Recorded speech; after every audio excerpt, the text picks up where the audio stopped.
And hello, guys. Welcome to a special Thursday edition of the Yari Show, my podcast.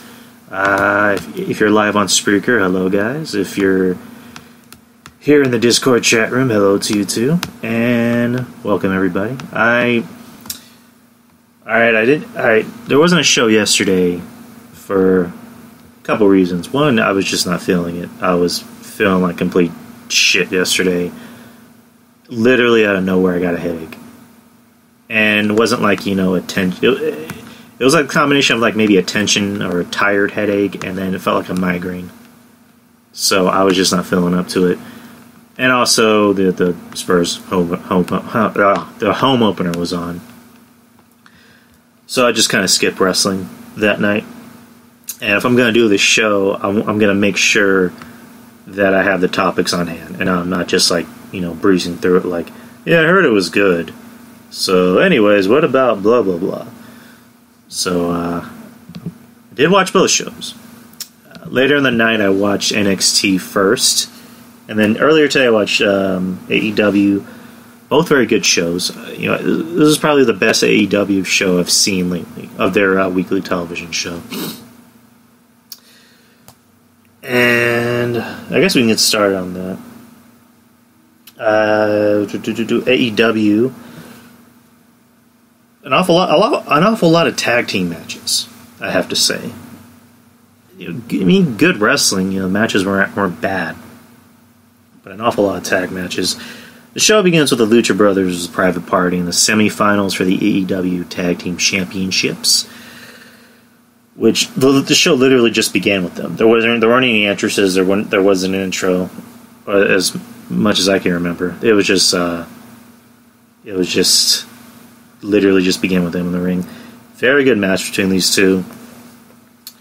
The crowd seemed really hot for it. A lot of high spots. I guess I'm just not a fan of too many high spots. But really good match, really good storytelling. I was kind of relieved when the dude from Private Party, the guy who has like the moose haircut or whatever the hell you want to call it, finally decided to take off his vest. I don't know why he wrestles in that. I mean, they're good. They're a good team, but they have shitty fucking costumes. Just my opinion. Very good match for very good match for the two. The crowd was hot for it. Lucha Brothers win, which they should have won. Lucha Bros are a team that's ready for prime time. That they're ready to be on television. How do I put this? Private Party they're good for AEW television. They're not good for WWE television. You could put the Lucha Brothers on Monday Night Raw or SmackDown, and they'll be just fine. Private Party looks like they would work better in NXT. And not to say that's a bad thing, but there's a difference between being good for developmental, for the farm system, and being good enough to be on television, to be on the main roster. They're not a team. I mean, between them and the Street Profits, the Street Profits are a better team, in my opinion. They're more charismatic. They're a team that could work well on television, on the main roster. Just not Private Party. So, Lucha Brothers win. Move on to the next match, which is SCU, SoCal Uncensored, which is Kazarian and I was going to call him Too Cold Scorpio. Scorpio Sky.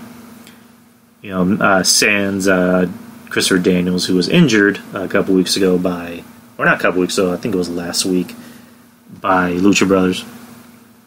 SCU versus the Dark Order.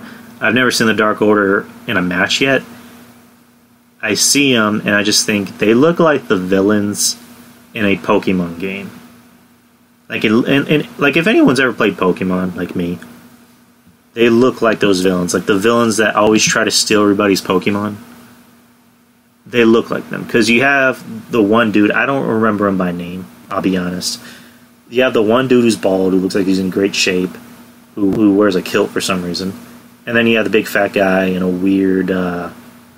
some weird, video game villain mask. Like, and he's not just like a big, and by fat, I don't mean like, oh, he's husky, he's kind of bulky. No, he's fat. I'm not one to talk because I'm fat too. But he is fat. And then you have these 3 weird minions around him who surrounded the ring and then left. So that's what I mean by they remind me of Pokemon video game villains. They're not very menacing. They're just kind of goofy. They're lame. I mean, Sanity, for what it's worth, they were menacing. They were kind of cool. The Dark Order's lame as fuck. So, this match wasn't that good. I'm not really a fan of either team. I mean, the match picked up later on in the night. I mean, I think the only thing people popped for was, the inner circle, walking through the crowd and going, to their special seating, and just commenting on the match, cheering for the heels, booing the faces. SCU picks up the win, so it's SCU versus Lucha Brothers, which makes sense because Lucha Brothers took out Christopher Daniels, so it makes sense to have these 2 teams in the finals, because you're not only going to have a good championship match, you're going to have a storyline behind it, and that's what always kind of sells any match, is when there's a good storyline, and that takes place next week. What was the next match? Kenny Omega versus Joey Janela. A rematch from their AEW Dark match, which was, I think it was like a no disqualification match, which I haven't seen, but it was pretty good. Probably one of my few times seeing Joey Janela. Very good in the ring, believable wrestling Kenny Omega. Not to say that Kenny Omega is a giant, but if it were, someone like, I don't know, Marco Stunt wrestling Kenny Omega, it would just look ridiculous. Janela is believable, especially when he put him in his own environment, which is a hardcore match, which I haven't seen, but I heard it's pretty good. I saw some clips and it looked pretty crazy. These two have really good chemistry, really good storytelling back and forth. As much shit as I give Kenny Omega, because I've already said I'm not the biggest Kenny fan. I acknowledge that he's talented as fuck. Like, he's very talented. I'm just not his biggest fan. I did see his match with Phoenix at one of the AAA shows. It was for the AAA Mega Championship. And, very good match. I would have preferred a Phoenix one, but again, I wasn't upset with the outcome. I thought both dudes put on a great show, great storytelling, really good solid back and forth, wrestling 1-on-1 pretty much. So, Kenny Omega defeated Janela. We're moving on to the next, to the big spot, or I guess the big vignette of the show. Cody Rhodes comes out to his Jesus Christ entrance. The lights go out. You're not sure who it is, and all of a sudden you see Cody come through the bottom of the entrance, and you hear his entrance playing. Of course, the whole place goes nuts, because I love Cody. I don't hate Cody Rhodes. I don't hate Cody Rhodes. I acknowledge that he's a little ridiculous sometimes about how it seems like he puts himself over more than fans do. He's kind of pompous. He's kind of a pompous douche in some aspects, but he doesn't bother me. He doesn't bother me at all. Do I think he's better than someone like Kenny Omega or MJF? No. But, he doesn't bother me. I liked him in WWE. I liked him when he first started out, and then I liked, I was going to call him Stardust. He's rubbed a lot of people the wrong way because, what's the way to put it? And this will sound weird coming from me because I kind of fit in that category. He kind of seems like everything that is wrong with millennials. Like, he just seems like he's very entitled. And he seems like someone that is very nice when you meet him. Like, he's very nice and easy to be around. But at the same time, he tends to rub a lot of people the wrong way. Like, if you don't know him, if you didn't know Cody personally, you would think he's this pompous douche. I think if you were around him more, you would realize he's actually kind of a nice guy. But I don't know. I can see how he rubs a lot of people the wrong way, in my opinion. So Cody comes out. hypes out the match between Jericho and himself at, was it Full Gear? I think this was called Full Gear, which is going to be on November the 6th, I think. Jericho starts cutting him off, saying boring, boring, or boo, or, blowing these, these mega horns. Shit, I just unplugged my headphone. Sorry about that. If you hear anything in the back, then that's my fan. It tends to get a little humid in here. I have it on too, so it shouldn't be that bad. Chris Jericho starts shit-talking Cody and calls him a entitled millennial bitch. Cody tries to go up, and then Chris says 4 against 1. I thought it was funny because he's like, it was 4 against 1, so you would sit there and get insulted and like it. So then Goldust comes out, and then MJF comes out, and then Diamond Dallas Page randomly comes up, which I thought was cool because I like DDP. I've always been a fan of DDP.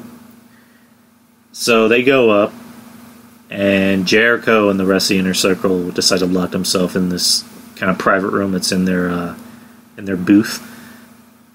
And not Jericho. Cody Rhodes borrows MJF's scarf to break the glass to open the door so they can start beating the shit out of him. Which my girlfriend saw that, she's like, yeah, that's fake glass. I'm like, no, it's absolutely real. Cody did that. So they proceed to have a fight in front of fans, in front of the merchandise area and the food area. There's a funny spot where Cody takes Jericho and then proceeds to dunk his face in this bin of Dippin' Dots. And he's just like fucking dumping his head in there, like, take all that Dippin' Dots, boy. And you can hear, I think Jim Ross was like, by God, he's covered in Dippin' Dots. JR. You guys remember the whole bit where he, back in the Monday Night Raw days, they had to promote Skittles, and I don't know if JR was doing this off the cuff or they told him to, but he starts going, talking about the Skittles, delicious, fruity, delicious, fruity, delicious Skittles, which I need to look for that video. So they all get separated, and then Jericho is just, he makes that crying face where he's not crying, but he's like, I have a ticket, damn it! So, that was a nice skit. I liked it. What's the next match? Young Bucks are the best friends, and it didn't care. I didn't care about this match at all. I'm not a fan of either. I know the Young Bucks are talented. Who is it? Trent Beretta and Chuck Taylor, and was it Orange Cassidy in his weird jean jacket and jean jacket, jean shorts. I don't get it. I don't get the appeal of that. I guess it's supposed to be like a goof gimmick. The match was, it was what it was. Young Bucks go over. Moving on. I skipped the women's match. I have no interest in the women's division on AEW. The main event was Jon Moxley versus Pac, which is retribution for last week, when it was Pac and Dean Ambrose, not Dean Ambrose, Johnny Moxley versus Kenny Omega and Adam Page, where Dean cost his team the win by, I still call it Dirty Deeds. I don't know what they call it now, but he Dirty Deeds Pac during the match, cost his team the win. So Moxley comes out and Pac attacks Moxley. So they proceed to have, a little schmoz outside the ring. They get into the ring. They started up good back and forth action between these two. I don't think these two ever actually wrestled before. I don't even think they wrestled in WWE. But good back and forth action. I think it was either Tony Schiavone or Jim Ross that called him the bastard. He's the bastard Pac. The match ends in no contest, which I thought was interesting. That's one of the few things I kind of like about AEW is they are instituting the time limit back in wrestling, which a lot of companies did that. WWE doesn't do that anymore. I don't think they ever did it. But they have a time limit, and the way JR said it, it's good to have a time limit, so there's more of a sense of urgency in these matches. And there's more drama in the matches. Which is one thing WWE, it sorely misses. It it seems like a lot of their endings are rushed, and there's no time limit. I think if there was a time limit, they'd have a lot more time and effort to make these matches interesting, to have more story behind them. And that's what I like about AEW. The time limit gives the wrestlers a chance to be careful, to take more time on how to construct these matches. So the match ends with there's 10 seconds on the clock, and Dean not Dean. Oh my God, I'm used to calling him Dean. Jon Moxley going for dirty deeds on Pac. There's literally 7 seconds left. Goes for the pin. Pac kicks out. Time is over. You know, the crowd. This crowd.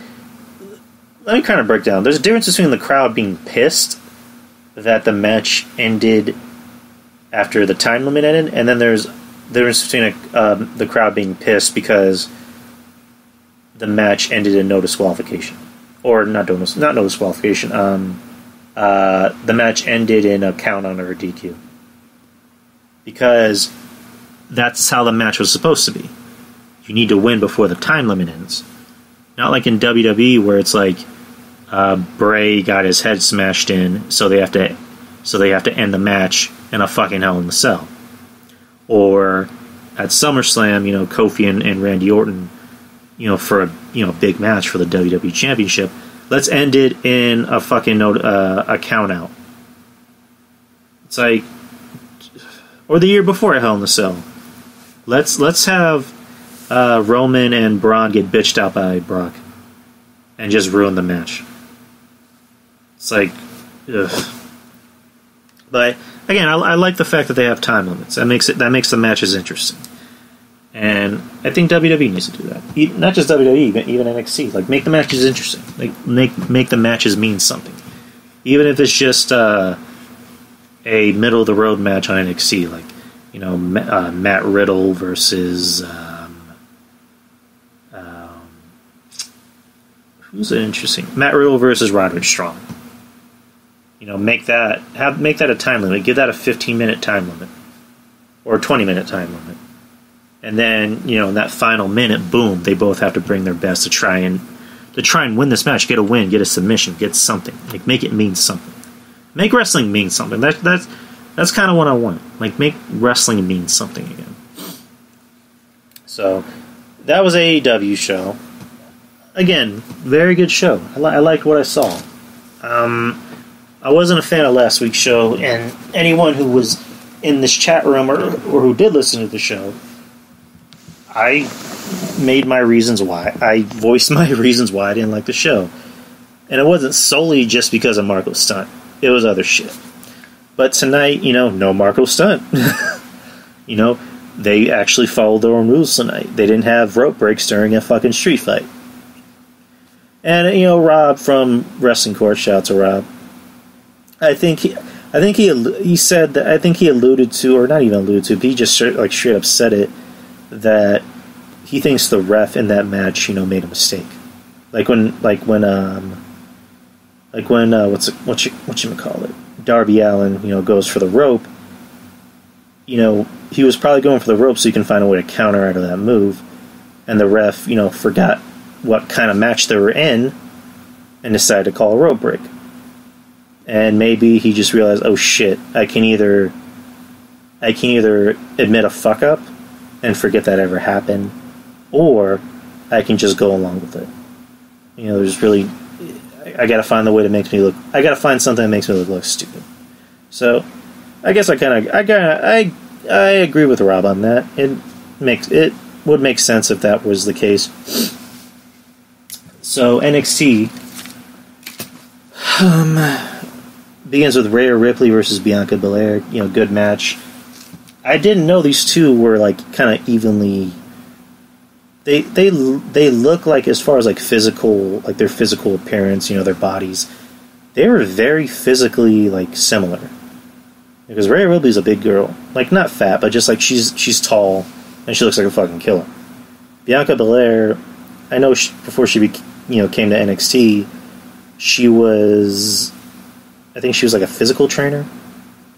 She was a trainer of some sort, and they're like they're very similar looking as far as like physical, like their physical appearance. Not to say that Rhea Ripley, which ironically Rhea Ripley's dating a black guy, but as far as like how tall they are and like their physical statures, they look very similar. So it was a good match. Good back and forth. Io Shirai comes out and tries to cost Rhea Ripley the match. And then Candice LeRae comes out and causes, or not causes, but, takes down Io. End of the match, Rhea wins. So she next in line to face Shayna. Or are they going to make this like a 5-way match at War Games? What would be really interesting? And this is just my opinion, and this is just something I'm kind of hoping for, wishful thinking, is if they give those 5 girls the War Games match.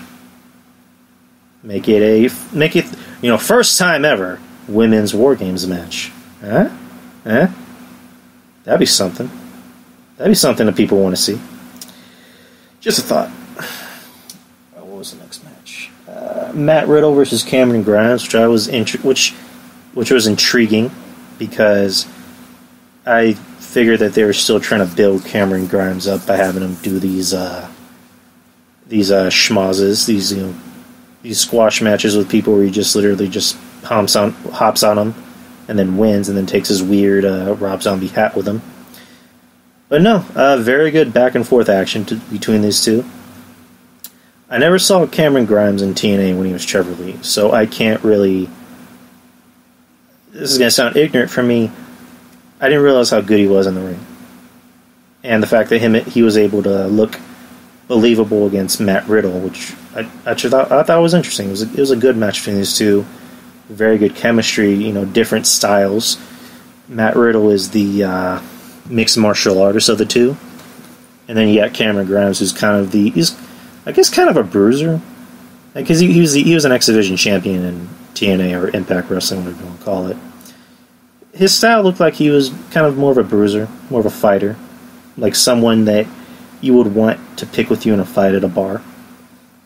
And then Matt Riddle goes over, which I was surprised about because I thought they were trying to build, Cameron Grimes up as, something. But, I guess I was wrong. He'll be fine. It's NXT. It's not the main roster. So, Fashion Police versus Forgotten Sons, I didn't care about. I like the Fashion Police. I like Tyler. I was going to call him Tyler Bate. Actually, speaking of Tyler Bate, after the Matt Riddle match, Tyler Bate, punched out Cameron Grimes after Cameron Grimes, shoved him while he was sitting front row. So, Tyler Bate's dating Toni Storm, by the way. Lucky fucker. That lucky fucker. That guy gets around because he was dating Liv Morgan. I heard there was a rumor that he got Liv Morgan pregnant, but I guess that was false. And now he's dating Toni Storm, which, lucky fucker. All I gotta say is lucky fucker. I mean, he's a good-looking dude, but he's still a lucky fucker. The Fashion Police versus the Forgotten Sons. Forgotten Sons is a lame gimmick. It's not as lame as the Dark Order, because at least the Forgotten Sons look like killers, but it's still lame. I mean, the gimmick is we're a bunch of jobbers. There's nothing cool about that. That's like any gimmick that Heath Slater was in. But granted, Heath Slater was always the more interesting person of the group in any group that he was in. But I didn't really care about this match. To be honest, I fast-forwarded through it. I had no interest in watching it. What was the next match? Angel Garza versus Jack Gallagher. Cruiserweight match. The Cruiserweights are now in NXT. Leo Rush comes out to kind of observe the competition. I'm not going to lie, the first time I saw Angel Garza, I thought he was Chavo Guerrero. I'm not going to lie. I mean, granted, he seems like he has a lot more charisma than Chavo, which Joey M on Twitter, shout out to Joey, pointed out. And then I realized that he was wearing tights over his tights. Those are like his warm-up tights. So he took off those tights. I'm like, now he looks like fucking Alberto Del Rio, except he has more charisma. So then you got Jack Gallagher, which I haven't seen in a while. Alright, typical Cruiserweight match. I mean, cruiserweight matches are either going to be really entertaining and hard hitting and fast paced, or they'll just be average. There's nothing wrong with that. So good match. Looks like Angel Garza might be next in line to get a cruiserweight title shot. I guess we'll find out soon before War Games, which I love War Games.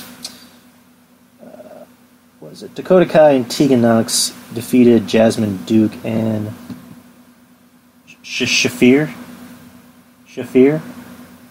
One of Shayna Baszler's friends. Those two are not very good in the ring. Not Nox and Kai, the other two, the MMA broads. They're just not very good. They're not terrible, but they are green as fuck. They are green as grass, and they need more work. Tegan and was it? Well, Kai and Nox, I thought they're an interesting duo. You can tell that they're obviously best friends outside the business.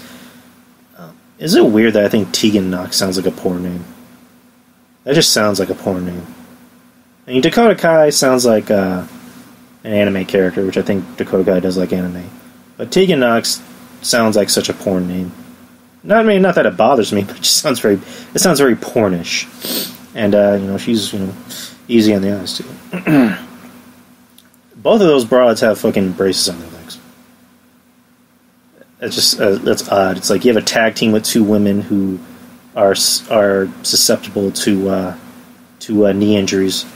So, do you guys ever see that video where they're hyping up Tegan Nox's return to NXT and showing her in the Mae Young Classic, fuck it up her knee? Just the sound of her crying is just, that was tough to listen to. I'm not making fun of anyone or anything. The sound of the way she was crying was just it sounded like somebody being murdered. It was just this blood curdling cry, and it was rough. And I'm glad she's okay. You never want anyone to get hurt. Well, some people, Marco Stunt. What? So I'm glad she's okay. And next week... Oh, that was a number of contenders match, by the way. Nox and Kai won. And next week they'll face the Kabuki Warriors on NXT. Which I find interesting. Because that officially means that the women's tag team titles aren't just going to be on one brand. They're going to be on all three brands, which is Raw, SmackDown, and NXT, which I'm fine with that. That's cool. You need to kind of branch out and not just have the title on one brand. I'm not even sure which brand the Kabuki Warriors are on. I used to be so good about this shit, but I'm at the point now where I forget who's on what show. I think they're on Raw or SmackDown, I'm not sure. But anyway, it's good that they're defending these titles on all three brands, including NXT, because you have a lot of good women in NXT. A lot. And then they cut a promo in Japanese, which I think is good. It's good that they're not trying to cut American promos, because what pisses American fans off more is they're talking shit to us in Japanese, and then they laugh about it. Which, good. Heel 101. If you're a foreign heel, talk shit in your language, because they're not going to know what the fuck you said. And then us Americans will be like, oh yeah, you think you're better than us? Yes we do. What was the main event? Main event, triple threat match for the North American Championship. Roderick Strong versus Keith Lee and Donovan Dijakovic.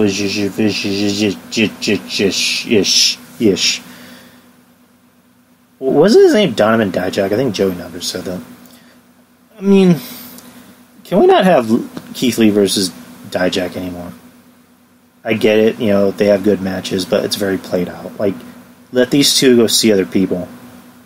Let these two... Or make them a tag team. That'd be interesting. Make them a tag team. But, I mean, predictable match. Not a bad match, but it was very predictable. You know how it was going to go. I even called it last week. Roderick Strong is going to pin somebody. Lee and Dijak are going to fuck each other up so much that they're going to go for some big spot, and then Strong is going to come in and pin one of them. Which is what happened. Which then comes to the biggest shock of the night. So the Undisputed Era celebrate in the ring, and then they decide to beat the shit out of Keith Lee.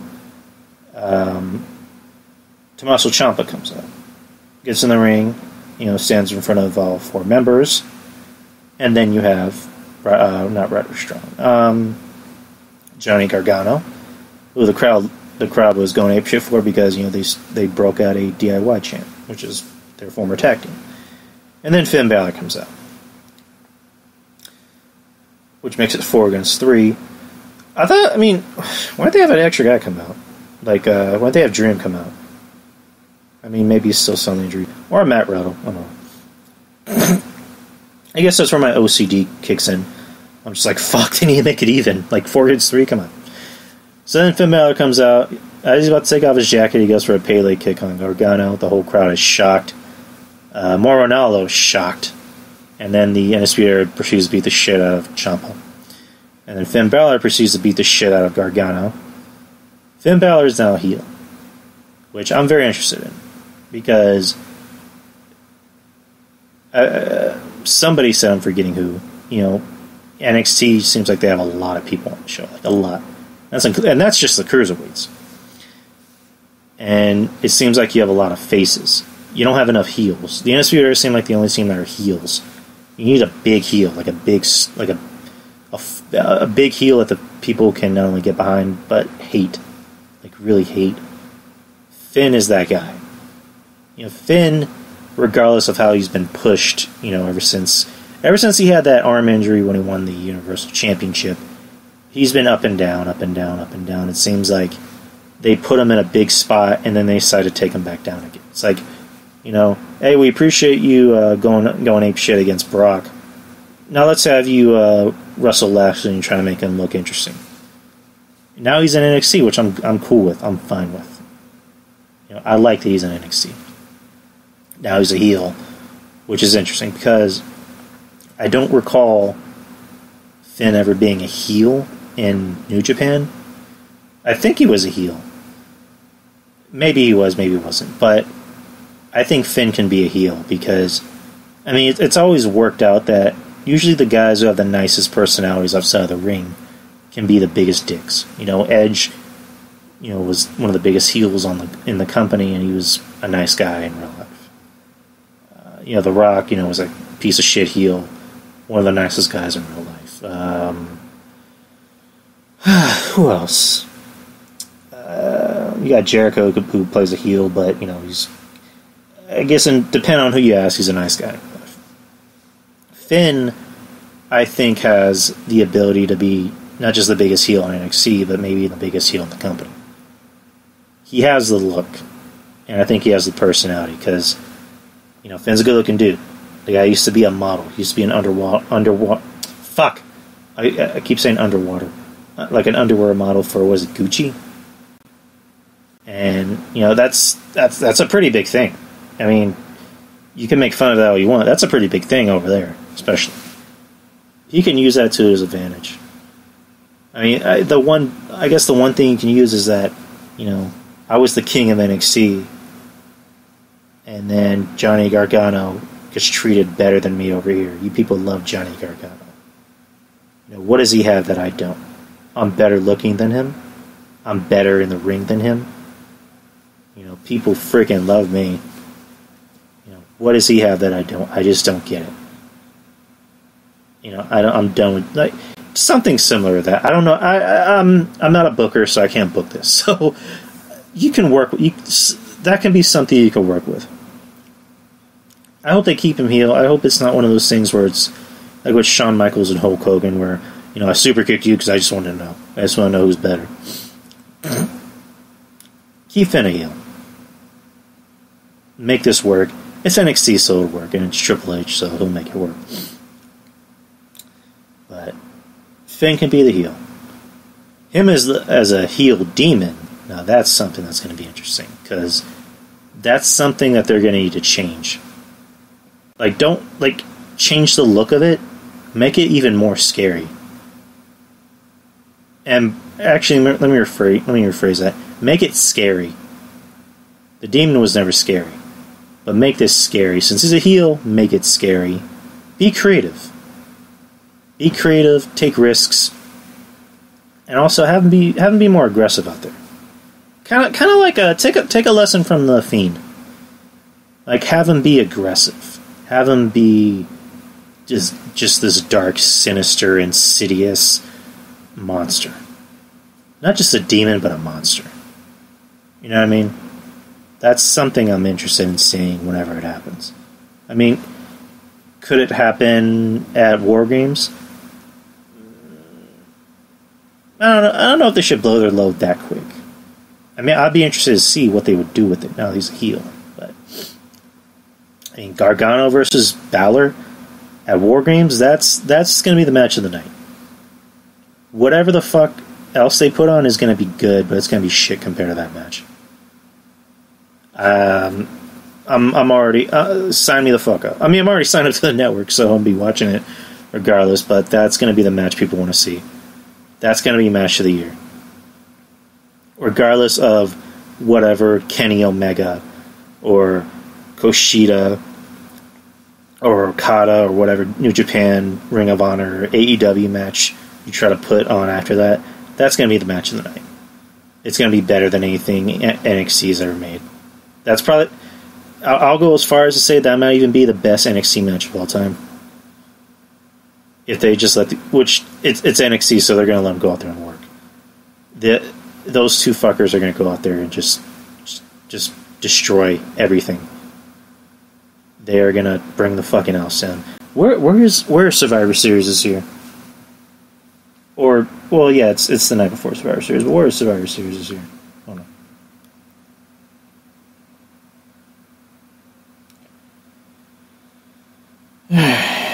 Survivor Series 2019. It's gonna be Chicago. Oh my god. Oh man. That place is gonna go ape fucking shit crazy for those two. Oh my god. It's already gonna be a hot show. They are gonna be hot for that match. Oh my god. Ugh. Mish, you better go to that show. Oh, man. Anyways. I forgot what we were talking about. Oh, yeah. Alright, so the ratings came out today for both shows. Not looking good at all. Not looking good at all. Both shows took a very, very massive... took a big, massive plunge since their last 3 weeks. AEW winning, of course. AEW winning with 963,000, so that's below 1 million. And then NXT with 698,000, which is below what they've been getting usually. This is not good luck. I personally think pretty soon NXT might end up going back to the network, which is fine. You know, keep it on the network. You know, AEW shouldn't be too thrilled about beating the farm system, which, you know, then again, the farm system is better than WWE's main roster and even AEW's main roster. But I think NXT should just go back to the network. You know, I think they would have benefited from being on Fox. Fox really would have made that show a lot bigger. You know, SmackDown, I don't think needed it because, you know, SmackDown's the main roster, and the main roster can stay where it is. NXT, I think, could have used a little bit more exposure on a national scale. But pretty soon, I think NXT might end up going back to the network if the ratings keep plunging like this. With AEW, you know, Cody did say that, you know, TNT is happy with the ratings. That, you know, that they're happy with us. I don't know about that. I mean, then again, what else is on TNT besides basketball? Besides the NBA, besides March Madness, and what other shows? Supernatural reruns, Charm. Do they still play Charmed on TNT? No, they don't. That was back when I was in middle school. They were playing Charmed on TNT. Wild Kingdom. I don't even think that's a show anymore. I think they're having their final season. But I mean, I guess for a network like TNT, you know, if you're not really showing too much, if you don't have too much content, I mean, it's not like an NBC. NBC has like a ton of shows. But then again, they canceled Constantine, and Constantine was getting really good ratings. So I don't know what to think of this.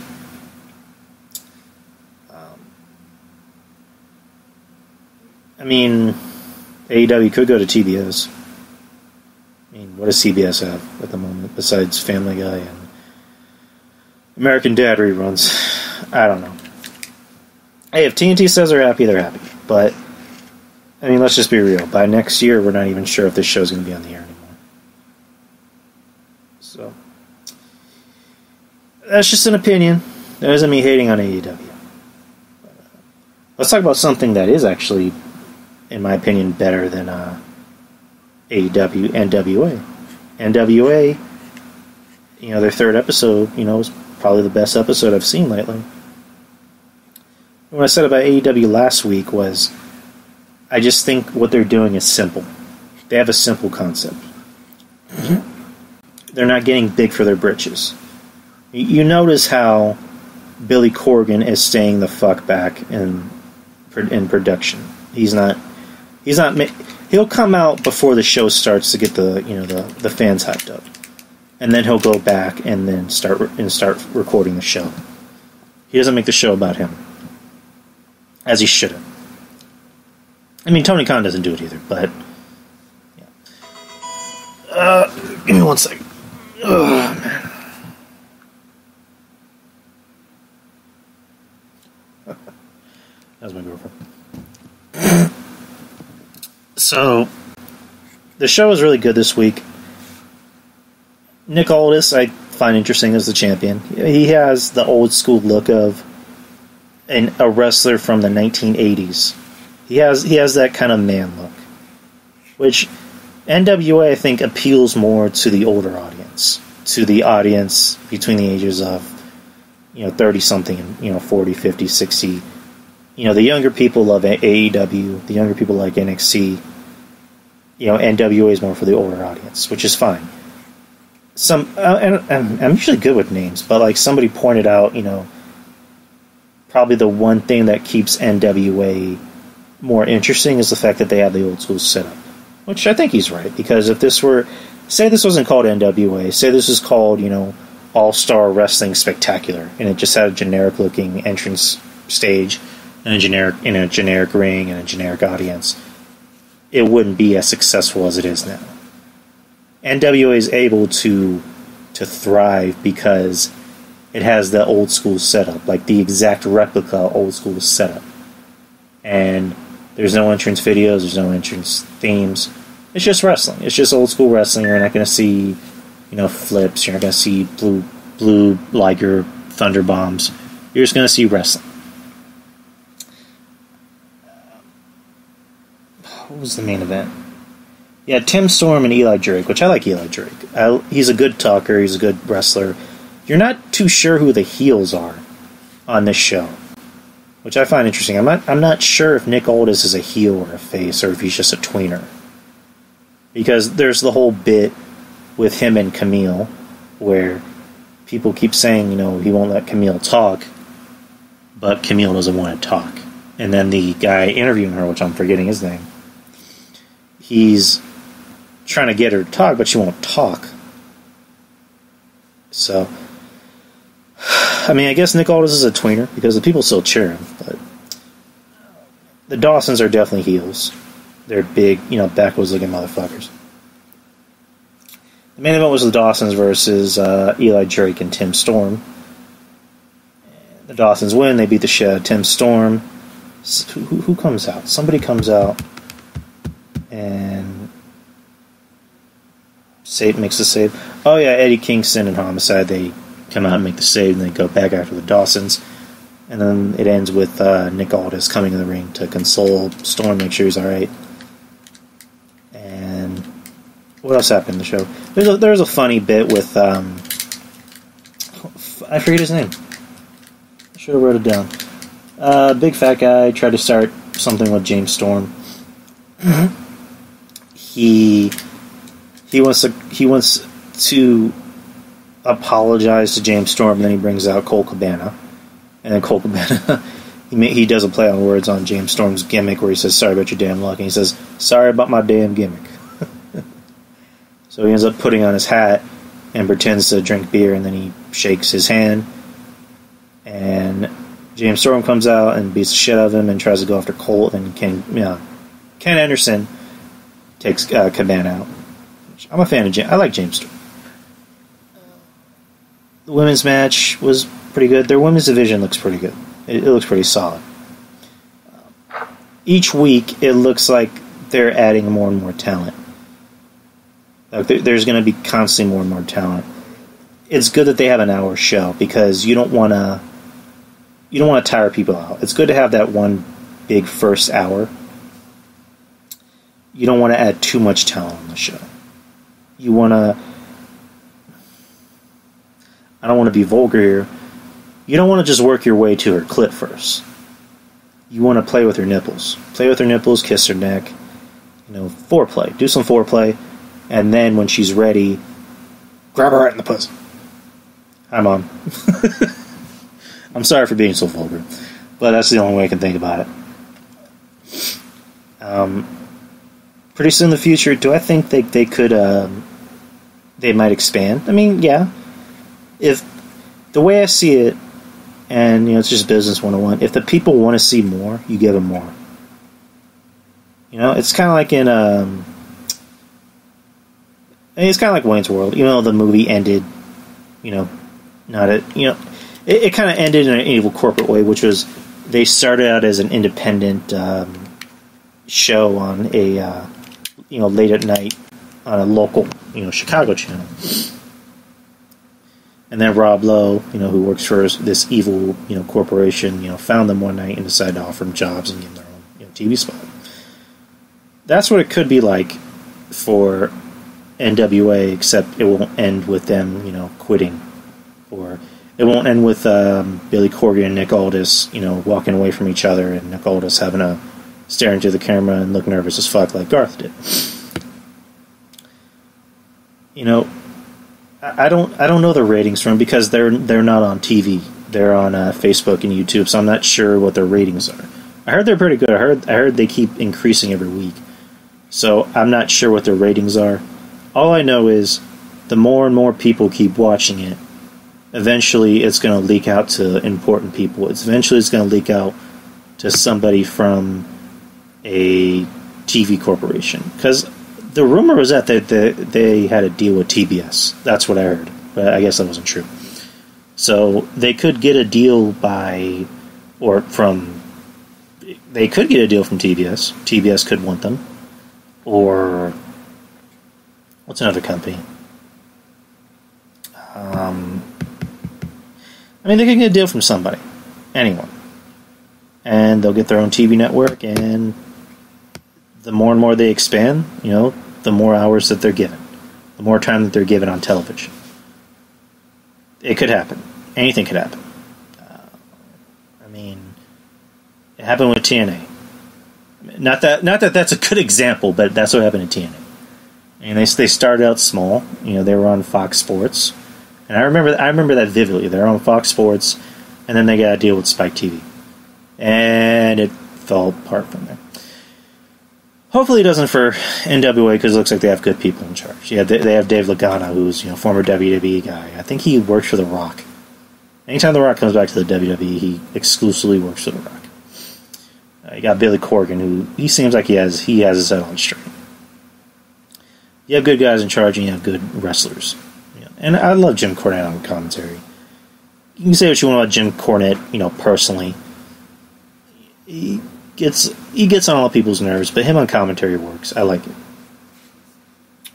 All I'm saying is, John Draper made this tweet. He wants people to show more love to NWA, and I think you should. Show love to NWA, watch it, and just tweet about it, get the word out there, and get more eyes and ears on this product. Help it get a bigger following. Help people appreciate it more. WWE kind of sucks now. AEW kind of sucks now. Let's show love to NWA. Not out of spite to those two companies. Show it because you actually want to watch it.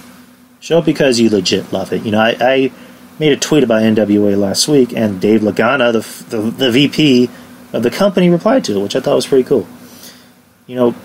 Get the word out there that this is the company you need to watch. Run by good, honest people with good, honest wrestlers. If you want to watch wrestling, you're tired of the politics, you're tired of bullshit, this is the company you want to watch. Show some love to NWA, get the word out there, and who knows? Who knows what happened? This company could end up being number one. It could end up taking over, as the best wrestling company in the country. I mean, I don't want to get too big in my britches, but I like to see good people succeed. When there's people that I like that are succeeding and are succeeding, a lot bigger than I thought they would, it makes me happy. I like to see good people succeed, not shitty people. Even if they're talented, I don't like when shitty people are given everything and succeeding in life. It's good to see good people succeed. Last bit of news, Seth Rollins and Jim Ross. Well, it wasn't like a back and forth thing. Seth Rollins made a comment about Kenny Omega, saying he's in the minor leagues, and he's once he's done with the minor leagues, he should come to WWE and they can wrestle WrestleMania. Which a lot of people made a big deal about. I didn't, because Kenny Omega said the same thing about them. He said NXT, the guys in the company are his dark matches and he's the main event. Which, again, that was douchey. Not to say that Seth Rollins, what he said was douchey. Jim Ross fired back saying, maybe one day Seth will be as over as his girl, Becky Lynch. Which, I mean, he's kind of right. Becky seems like a lot of people love Becky, and I love Becky too. Becky seems like she's a lot more likable than Seth. She kind of keeps her mouth shut about certain things, and when she does talk about certain things, it sounds better. Because with Seth, his whole thing is, "Oh, look how much money I make, ha ha ha ha," not being that fucking just smarmy asshole. And with Becky just kind of keeps it, short and to the point, like, hey, life sucks. The way Becky would describe things is like almost the way a human being would describe things. Whereas Seth just sounds like he's a company drone. He just sounds like an idiot. I hate to be that guy. I don't get what Becky sees in Seth. Maybe he's an alright guy, but she seems like she's too good for him. So, whatever. That's just the way I sees it. So yeah, that's pretty much everything I have on the docket. We have what is it? How long have we gone? 52 minutes. What else can we talk about? Freeform has canceled Cloak and Dagger after 2 seasons. I guess I don't really know any people that are really watching that show. I tried giving that show a chance, but I couldn't. It just wasn't doing anything for me. You could move it to another network, but then there was the news that Jeff Loeb is leaving Marvel. He's not just leaving Marvel Television, he's leaving Marvel in general. Because now you got Kevin Feige, who's in charge of everything. Not just the movies, but the TV shows and the comics. So maybe that had something to do with it. Maybe he's going to absorb into the Marvel Universe. I don't know. More Marvel news. J.K. Simmons is apparently reprising his role as J. Jonah Jameson in the Morbius movie. Jared Leto's Morbius, the vampire movie, which kind of makes it interesting because that kind of confirms that the Sony Spider-Verse movies are connected. Or maybe this is another version of Jonah Jameson, but that'd be kind of weird. I pointed out that the Spider-Verse characters, that timeline can take place after Endgame. Everything that was happening in those movies literally happened after Endgame. So you can say that they're connected because there was never hey, what's today? It's August blah blah blah. No, you can easily connect those movies together. it would make perfect sense. I don't see why you can't. A lot of Marvel news coming out. There's rumors. One rumor that's actually starting to make its way into the public and not just on We Got This Covered or Cosmic News is that they apparently want to bring back Daredevil and Jessica Jones. As the actors who played them on the Netflix shows, Kristen Ritter and Charlie Cox, which I really hope they do. It'd be interesting how they bring them into the fold into the movies, because I kind of hope they don't water them down, because those shows are really dark. The shows are a lot more darker than the movies, so you have to kind of water them down a little bit, but don't water them down too much. Those shows are supposed to be based more in reality, with a little bit of CGI and special effects. Well, I don't even think there was a lot of CGI on those shows. But with these characters, you're going to have to bring them into the fold with, characters that do require CGI and a lot of special effects. I brought up the idea, after I saw Far From Home, what if they bring in Daredevil in the next Spider-Man movie? Do the storyline where Matt Murdock is Peter Parker's attorney. Now that Peter Parker is on the run, he's a fugitive, make Matt Murdock his attorney. How you bring Jessica Jones in, I don't know. A lot of the Defender characters, you can just easily bring them into Spider-Man's movies. You can do that with the Punisher, because that's how Punisher got introduced into the Marvel Universe. He was going after Spider-Man. Spider-Man's part of his bounty that he needs to go after. Iron Fist, same thing. You can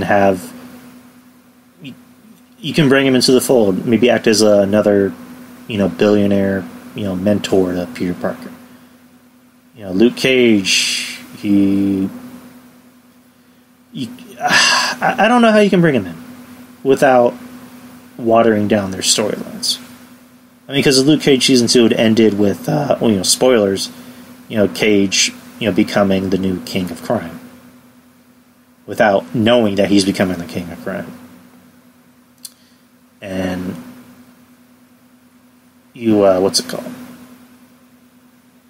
You can have, Spider-Man taking down his guys, and then that's when we have Luke Cage coming. I don't know. I have no way of booking this, but the Daredevil one and the Punisher one, you can easily bring them into the mix by just borrowing from, comic lore or the TV show.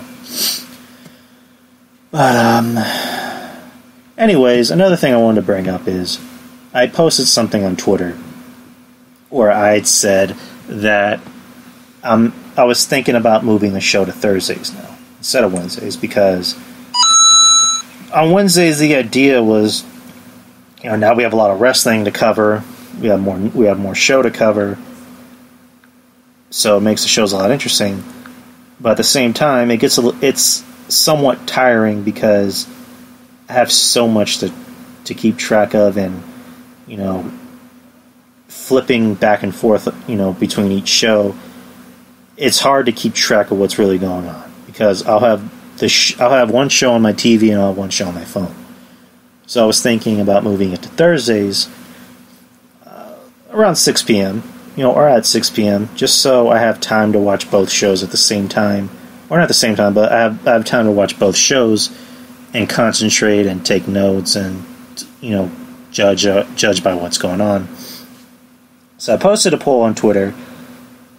So I just thought of something. Should I keep the show on Wednesday or move to Thursdays? 75% said yes, Thursdays. 0% said no, Wednesdays. And then for the third option, 25% said peanut butter. So you motherfuckers will not be getting any peanut butter. But it looks like the people have spoken. Thursdays are going to look like the new time period, or the new date for me, for Drew Yari show. John Draper. So people have spoken. Thursdays from now on will be the Drew Yari show at 6 p.m. Same channel, Same platform, just a different time and a different day at 6 p.m. No, I'm not going to be on at 8:30 at same time as Wrestling Soup. I'm not trying to go to war with Wrestling Soup. I'm trying to take those fuckers down. No, I'm not. God damn it, I keep unplugging my headphones. So, I'm taking them down. No, I'm not. Yeah, that was weak. So, yeah, officially, every Thursdays at 6 p.m. is your yard show. And another thing I wanted to bring up was I'm working on a website. I'm working on making a website for the show. I was thinking, because I haven't even started on it yet, but I already have everything I need to get started on it. I was thinking about launching it on New Year's Day. Literally the first day of 2020. You know, the website for the show, so that way you got more content in me. You know exactly where to find me. You know exactly where else to find me, you know, as far as, Spreaker, Spotify, whatnot. It makes it easier. New year, new Yari. I have other ideas on how to expand the show. I'll keep them dormant at the time until I actually know I'll be able to do them. I might have told a couple of you on ideas I want, but I'm just going to keep it, to myself for now. I just don't want to be that guy that goes, "Hey guys, I got something cooking. I got something awesome, in the think tank, so get ready. It's going to happen soon," and then it doesn't happen. So, but the website is something that will definitely happen. And that's just an idea to have it launched on New Year's Day. So I will be getting started on it soon, very soon, once I have a little bit extra money. And, because they always say, you got to spend money to make money, which is true. So, you got that to look forward to, my friends. Alright, that's the end of the show. We're done. How long was that? An hour and 2 minutes, not bad. I was thinking about maybe making these shows a little shorter. I don't want to seem like I'm forcing myself to talk about more news to make the show longer. So, I just like to write my notes down and just talk about what I want to talk about. Obviously when I have guests on, they're going to be longer, because when I got my friends on, we like to talk for a shit ton of time. Shout out to Wrestling Soup. Shout out to Wrestling Soup and DTKC. Head over to their Patreons. They're very cheap. Just $5. You get all types of cool content. Who else? Texas Podcast Massacre. If you're a fan of horror movies, old and new, even like the really cheap bad horror movies, you guys will love this shit. These guys make it entertaining to listen to.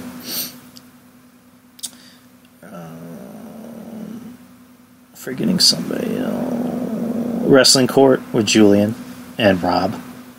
I believe it's every Wednesday. They're good dudes. Architect Podcast, Derek and Irving, listen to them. Peter's Position, I think his podcast is on hiatus at the moment. B Show, Brian from the B Show. From what he put on Twitter, he's actually going to be starting a horror podcast soon. So you have that to look forward to. You have another horror podcast to look forward to. And I fucking love horror podcasts. I love horror in general. And this is gonna fill that hole that I need to get filled. I know that sounds kind of dirty, but that's just what I think. If I'm forgetting anyone else, please forgive me. Oh, Tyler from the Trademark. Tyler Trademark, Trade Tyler, Ty. I'm sorry. That was bad. The Trademark Show with Tyler. Show some love. Show everybody some love. Like I said last week, show everybody love. Whatever thing you're interested in, there's a podcast for it. If you're interested in gardening, there's a gardening podcast. If you want to listen to crime podcasts, this isn't a crime podcast. There's a podcast for literally everything. So, that is it. I will be back next week at my new date. The new show date, show time, 6 p.m. every Thursdays. 6 p.m. Central Time for all the Easterners out there. So I will see you guys next week, and take care, guys. And I'm trying to get to where it says 105, and laters.